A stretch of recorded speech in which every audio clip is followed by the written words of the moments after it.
주 예수 그리스도의 은혜와 하나님의 사랑과 성령의 크신 능력이 여러분과 여러분 가정에 늘 충만하시기를 기원합니다. 사랑하는 삼회교회 교회 여러분, 한 주간 동안에 평안하셨습니까? 한 주 동안의 바쁜 일정을 우리가 지나다 보면은 지난주에 성경 본문이 무엇이었고 설교 내용이 무엇이었는지 기억나시는지 모르겠습니다. 지난주 복음서의 본문 말씀에는 어떤 게 들어있었습니까? 바리새인과 세리가 기도하는 장면이 있었습니다. 기억나시나요? 예. 우리가 지난주에 종교개혁주의를 맞아서 특강을 하고 그 다음에 우리 교회의 장점과 또 고쳐야 될 점들 이런 거를 짚어보았었습니다. 우리 삼회교회의 장점 중에 하나는 성서를 교회력에 따라서 우리가 읽어 내려가는 그런 것입니다. 우리나라의 일반 교회에서는 성서 본문을 설교자가 임의로 정합니다. 그러다 보면 대부분의 설교자가 신변잡기식의 이야기를 하고 거기에 맞는 성서 본문을 거꾸로 집어서 그렇게 넣는 경우가 많이 있습니다. 그에 비해서 교회력에 따라서 본문을 구약성서, 신약의 서신서, 복음서 이렇게 읽게 되는 것은 성서를 체계적으로 읽게 되고 구약과 신약 성서의 연속성을 우리가 읽어 내려갈 수가 있다는 뜻입니다.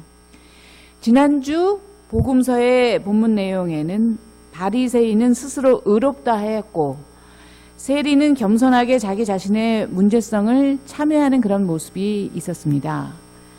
오늘 본문의 복음서의 본문의 내용이 그것하고 연관이 되어 있습니다. 왜냐하면 세리라는 그 직업에 우리가 주목해야 되기 때문입니다. 죄인과 세리와 죄인은 늘 한 묶음으로 그렇게 언급이 되는데요. 예수 당시의 세리는 누구였습니까? 예수 당시에 이스라엘은 로마 제국의 식민지 통치 구조 안에 있었습니다. 그래서 로마 제국에 굉장히 많은 세금을 바쳐야 됐었던 것이었고 그것뿐만이 아니라 로마 제국에 의해서 세워졌던 이스라엘의 분봉 왕들 그 사람들에게도 이중적으로 세금을 부과했습니다. 이런 사회적인 측면에서의 그런 세금뿐만이 아니라 종교적으로는 성전에도 세금을 바쳐야 되는 그래서 일반 민중들은 2중, 3중, 4중의 그런 많은 세금을 내야 하는 그런 상황 가운데 굉장히 어려운 삶을 살고 있었습니다. 세리란 바로 이렇게 같은 유대인이면서 오히려 로마 제국의 편에 서서서 민중을 억압하는 그런 표상이 되어 있었던 것입니다. 세리는 세금을 모으는 그런 권리를 사서 제국에 바칠 의무적인 그런 금액보다도 오히려 더 많이 내도록 하면서 또 자신들의 배를 불리고 있었던 그런 사람들이었습니다. 이것이 일반적인 하국 관리로서의 세리들의 모습이었다면 오늘 복음서에 등장하는 삭개오는 그냥 세리가 아니라 세리장이었습니다. 삭개오의 위상과 그가 축적했던 부가 어느 정도 됐는지를 여러분들이 생각하실 수 있을 겁니다. 세리장이란 그가 있었던 여리고의 전체 세관을 감독하는 역할을 하는 것이었습니다. 그리고 그 여리고라고 하는 그 지역은 이스라엘의 분봉왕 헤롯의 큰 궁전이 있었던 그런 도시였고 그래서 세금 수입의 중심지가 되는 그런 지역이었습니다. 삭개오 수하에는 자신을 대신해서 이렇게 세금을 거두어 드리는 많은 하급 관리들이 있었다는 뜻입니다. 세리라는 직책만으로도 충분히 돈을 벌 수 있었던 그러한 시기에 세리장이 갖고 있었던 그의 부의 그 양이 어느 정도 됐는지 우리가 가히 짐작해 볼 수 있을 것입니다. 그런데 돈은 많이 벌었지만 그것을 벌어들인 과정에서 스스로 느끼는 일말의 양심과 그 문제성 때문이었을까요? 아무튼 작은 키 때문에 더욱 위축이 돼 있었던 삭개오는 무리에게 가려서 방랑하는 설교자인 예수를 볼 수 없었기에 세리장이라는 권위도 모두 내려놓고 그리고 자존심 다 팽개치고 뽕나무 위로 올라갔습니다.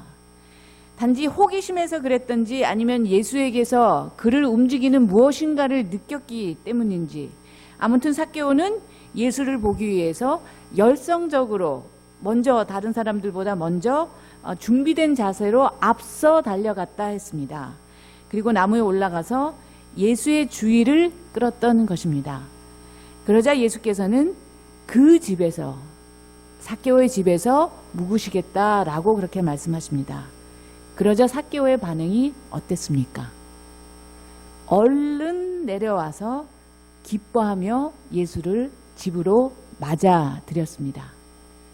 세리의 집에 들어간다라고 하는 것은 당시의 관례를 위반하는 그런 것이었으며 종교적인 순결주의를 주장하던 바리새파 사람들에게 예수가 죄인들과 세리들하고 어울리는 자, 포도주를 마시는 자, 그들과 함께 먹고 마시는 자, 세리와 죄인들의 친구라는 그 비판에다가 더 구체적으로 빌미를 지금 제공하고 계신 것입니다.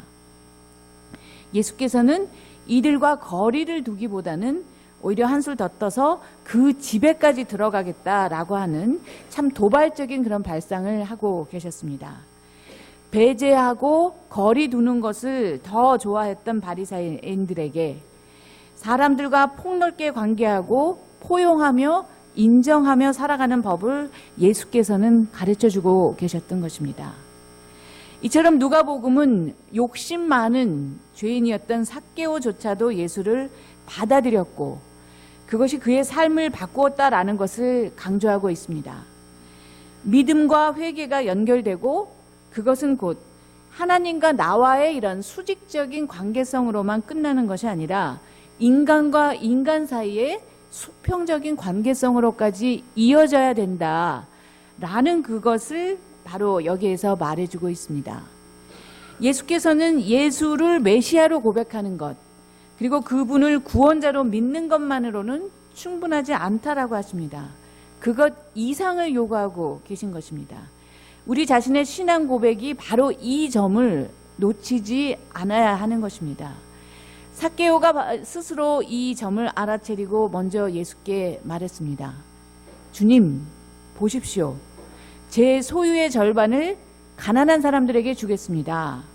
또 제가 누구에게서 강제로 빼앗은 것이 있으면 몇 배로요? 4배로 갚아주겠습니다. 지난주 본문에 자부심 강했던 바리새파 사람은 하나님에게 성실한 11조를 바치겠다 했습니다. 그런데 삭개오는 그의 재산의 반을 가난한 사람들에게 다 나누어 주겠다고 합니다. 율법 전통에 따른 11조는 사제를 위해서 쓰이는 것뿐만이 아니라 가난한 사람들의 구제를 위해서 쓰이던 그런 돈이었습니다. 그런데 삭개오는 구약이 요구하는 그 배상을 지금 여기에서 말하고 있는데요. 10분의 1이 아니라 반을 2분의 1을 내면서 불의한 것을 배상하는 돈으로 쓰겠다 그렇게 이야기합니다. 민수기 5장에는 재산상에 손해를 끼쳤을 때 5분의 1을 더해서 돌려주도록 하는 그런 법이 있었습니다. 그리고 출애굽기 22장에는 소나 양을 도둑질했을 때는 5배나 4배로 갚아야 된다라고 하는 그런 법규를 말하고 있습니다. 삭개오는 이제 그의 이웃에 대해서 갈취를 했던 그런 세금 그것을 도적질이라고 그렇게 정의하고 그에 대해서 회개하고 있는 그런 대목이 오늘 신약성서의 복음서의 내용입니다. 누가복음서는 부를 어떻게 적절하게 사용할 것인가에 대한 차원을 여러 형태로 그렇게 드러내고 있습니다. 개인적으로 누리는 부가 다른 사람들의 것을 불의한 방법으로 빼앗음으로 인해서 생긴 것이 아니어야 된다. 그러는 것과 함께 돈 자체가 우상이 될 수 있음을 굉장히 경계하고 있습니다. 그래서 누가복음서에서는 부를 나눠야 한다는 것이 반복적으로 강조됩니다. 그의 돈을 반을 가난한 자에게 주고 빼앗은 것은 4배로 갚아주고 나면 삭개오는 더 이상 그전같이 부자가 아닐 수도 있었을 것입니다. 그러나 삭개오는 돈 이상으로 더 중요한 것을 얻게 됩니다. 그것이 바로 구원이라는 보상입니다. 삭개오의 회개는 바로 이 세계에서, 이 시점에서 하나님의 구원의 현존이 무엇인가라는 것을 드러냈습니다. 예수는 세리와 함께하는 그를 비판하는 군중들에게 오늘 구원이 이 집에 이르렀다. 이 사람도 아브라함의 자손이다. 인자는 잃은 것을 찾아 구원하러 왔다라고 말씀하셨습니다. 삭개오는 이스라엘 사람이었고 분명하게 아브라함의 자손이었는데 예수께서 이 내용을 확증하고 계신 것입니다. 삭개오라는 그 표현은 이름은 히브리어로 깨끗하다, 순진하다라는 그런 뜻을 지니고 있습니다. 근데 바로 그 삭개오에게 예수께서 구원을 선포하고 계신 것입니다. 예수의 삶과 사역의 궁극적인 목적은 잃어버린 것을 다시 회복하게 하는, 망가진 것을 다시 치유하게 하는 그런 것이었습니다. 그리고 삭개오는 라는 이런 이름을 지닌 이 삭개오는 구원받은 죄인의 표상으로 우리에게 기억되고 있는 것입니다. 그런데 우리가 이 점에서 유념할 것이 있습니다. 이 구절이 돈 문제와 관련되어 있기 때문에 헌금을 강요해서 그것을 구원하고 마치 결부시키는 것으로 이해하면 결코 안 된다는 사실입니다. 마치 구원이 헌금의 액수와 상관이 있는 것처럼 혹은 구원을 돈 주고 사고 팔 수 있는 것처럼 이해되어서는 결코 안 될 것입니다. 예수께서는 분배의 정의 문제를 단순히 요구하고 계신 것이 아닙니다. 불의함을 먼저 회개하고 하나님 앞에 나오도록 요청하고 계신 것입니다. 하나님 앞에서 의로움을 받으려면 하나님을 믿는다라는 그런 고백으로 충분하지 않습니다.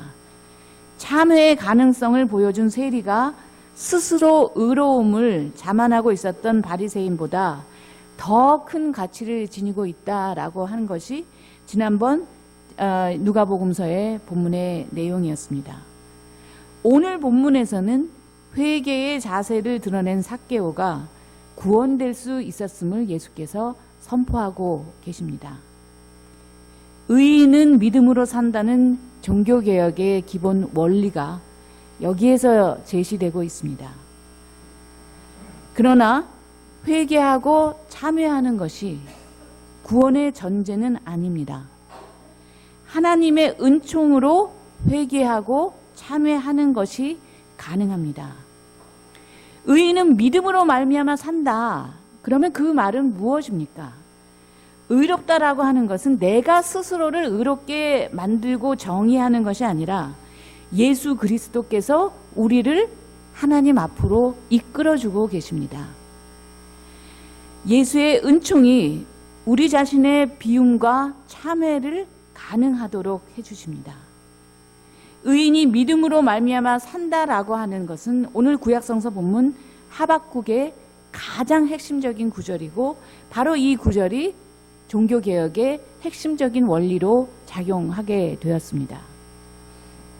하박국은 중동의 신흥 강대국이었던 바빌론 제국이 아시리아 제국을 멸망시키고 전통적인 강국이었던 이집트 제국마저 격파하고 나서 중근동 지역에서 새로운 그런 질서가 재편될 때 쓰여졌던 글입니다. 당시 남왕국의 유다는 개혁주의자 요시야 왕이 전사하면서 나라의 그런 국운이 극도로 쇠퇴하고 있었던 그런 시기였고 율법은 무너졌고 사회에 불의가 만연했고 국내외적으로 여러 정세가 악화일로로 치닫고 있었던 그런 시절이었습니다.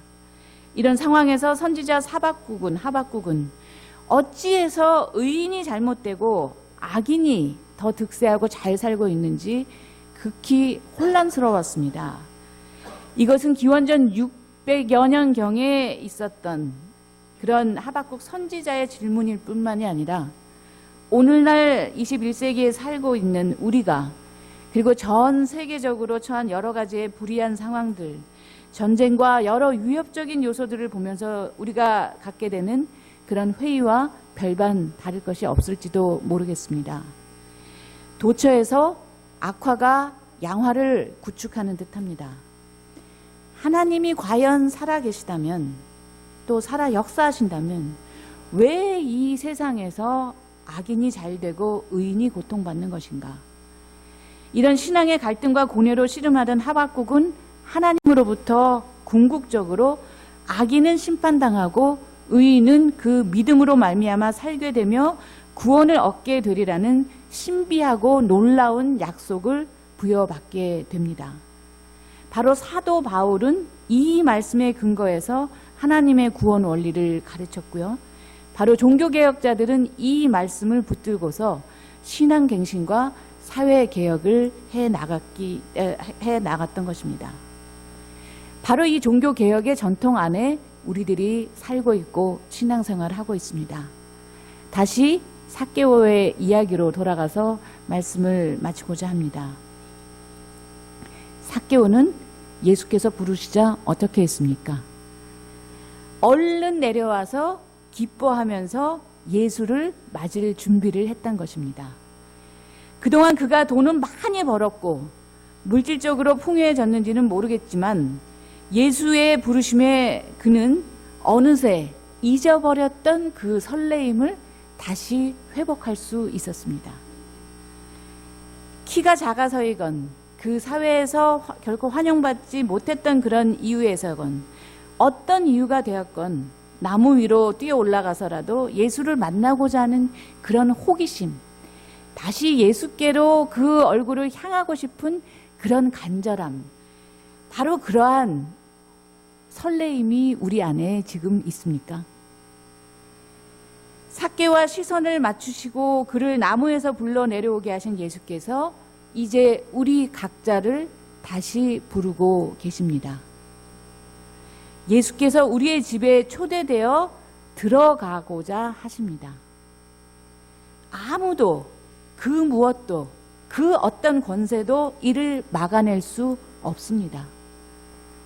우리는 더 높은 것을 선호하고 우리의 능력으로 우리가 산에 오르고 싶고 나무에 오르고 싶고 그래서 무엇인가를 그 높은 곳에서 이루고자 합니다. 그런데 예수께서는 우리를 낮은 곳으로 불러 내려오도록 하고 계십니다. 하나님의 은총으로 우리가 하나님께 나아갈 수 있습니다. 우리 스스로의 힘만으로 가능한 것이 결코 아닙니다. 여러 가지 이유로 우리로 하여금 하나님의 은혜를 보거나 경험하는 것을 방해하고 하나님의 빛이 우리 삶에 비치는 것을 가리우고 있습니다. 그러나 하나님이 먼저 우리를 찾아내시고 스스로 우리의 마음의 빛으로 말씀하시면서 우리 안에 머물기를 원하고 계십니다. 예수의 신성한 부르심에 응답하는 것은 이제 우리 각자의 몫이 되겠습니다. 다수의 무리 가운데 예수께서 우리 한 사람 한 사람을 불러내셔서 제자가 되게 하여 주십니다. 죄로 가득한 우리의 이 모습 이대로, 허물 많고 부족한 이 모습 그대로 우리를 당신의 영광의 빛으로 불러내는 것이 하나님의 영원한 뜻입니다. 우리가 우리 스스로를 구할 수 있는 능력을 지닌 것이 아니라 예수가 우리를 구원해 주시는 것입니다. 이 누가복음의 이야기에서 삭개오가 주인공인 것 같지만 실상은 그렇지 않습니다. 우리를 불러주시고 소명을 다시 한번 시작하게 하시고 유지하게 하시는 예수께서 주인공이십니다. 오늘도 또 다시 우리는 그분의 음성에 귀 기울여야 할 것입니다. 구원은 전인적인 치유와 관련이 있습니다. 하나님은 우리를 치유하시고자 이름을 불러서 우리와 다시 한번 관계를 맺고자 하십니다. 하나님의 은혜로 우리의 내적 존재가 개조되고 마음이 열리면 우리는 응답할 수 있을 것입니다. 오늘 우리는 여전히 나무 위에서 예수를 멀리서만 바라보는 그러한 구경꾼으로 살아갈 것인지 아니면은 나무에서 얼른 내려와서 기뻐하면서 예수의 충실한 제자가 되어서 살아가고자 하는지 스스로 물어야 할 것입니다. 결단은 언제나 그렇듯 우리 각자의 몫이 되겠습니다. 바울 사도가 동역자 실로아노와 디모데와 함께 데살로니가 사람들의 교회에 격려의 말씀을 전하였듯이 우리의 하나님께서 여러분을 그분의 부르심에 합당하게 하시고 또 모든 선한 뜻과 믿음의 행위를 그의 능력으로 완성해 주실 것입니다. 그것은 우리 하나님과 주 예수 그리스도의 은혜로 우리 주 예수의 이름이 여러분 가운데에서 영광을 받고 여러분도 그리스도 안에서 영광을 받게 하려는 것입니다. 비록 더디더라도 반드시 오고야 마는 그 때를 기다리며 정직하게 믿음으로 살아가는 의인이 되라고 하나님께서 하박국 예언자를 통해서 말씀하셨던 그 언약의 말씀, 그 약속의 말씀, 오늘도 우리가 새롭게 붙들고 예수께서 부르시는 그 목소리를 듣고 설레임을 회복하고 이 3의 동산을 내려가시는 여러분 모두가 되시기를 간절히 기원합니다. 아멘. 함께 묵상 기도 드리시겠습니다.